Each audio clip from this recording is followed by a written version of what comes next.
மதுரை வில்லாபுரம் வீட்டு வசதி வாரிய குடியிருப்பு பகுதியில் அமைந்துள்ள மகான் சத்குரு ஸ்ரீ கனகம்பட்டி சுவாமிகளின் 12ஆம் ஆண்டு குரு பூஜை தேரோட்டம் கோலாகலம்.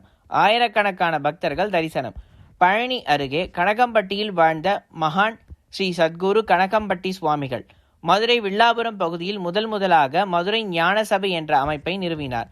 இங்கு வருகை தந்து அருள் பாலித்ததோடு தனது அருள் நிறைந்த இடமாக மதுரை ஞான சபையை மாற்றி அமைத்தார். கனகம்பட்டி சுவாமிகளிடம் தினசரி ஆயிரக்கணக்கான மக்கள் வருகை தந்து அருளாசி பெற்றனர். தனது வாழ்நாளில் பெரும் பகுதியை மதுரை ஞான சபையில் பக்தர்களோடு செலவழித்தார். பகவான் கனகம்பட்டி சுவாமிகளின் பெருமைமிகு போற்றுதலுக்குரிய இடமாக மதுரை ஞான சபை விளங்குகின்றது.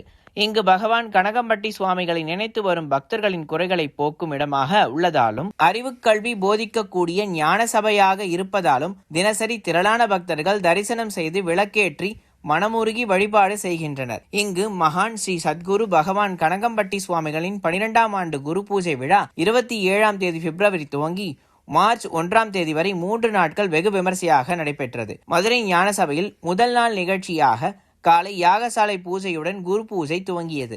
முன்னதாக 12ஆம் ஆண்டு குரு பூஜை என்பதால் பகவான் ஸ்ரீ கனகம்பட்டி சுவாமிகளுக்கு விபூதி, நெய், சந்தனம், பால், தயிர், மஞ்சள், பன்னீர் திரவியங்கள் கொண்டு 16 வகையான அபிஷேகங்கள் சிறப்பாக நடைபெற்றது. அதனைத் தொடர்ந்து சிறப்பு அலங்காரம் செய்யப்பட்டு தீபாராதனையும் நடைபெற்றது. மாலையில் பக்தர்களின் சரணகோஷம் முழங்க மகான் சத்குரு ஸ்ரீ கனகம்பட்டி சுவாமிகள் சிறப்பு அலங்காரத்தில் புஷ்ப பல்லக்கில் எழுந்தருளினார். புஷ்ப பல்லக்கு தெற்கு வாசல், TPK ரோடு, ஜெய்ஹிந்த்புரம், சோலை அழகுபுரம் வழியாக வில்லாபுரம் ஞான சபையை வந்தடைந்தது.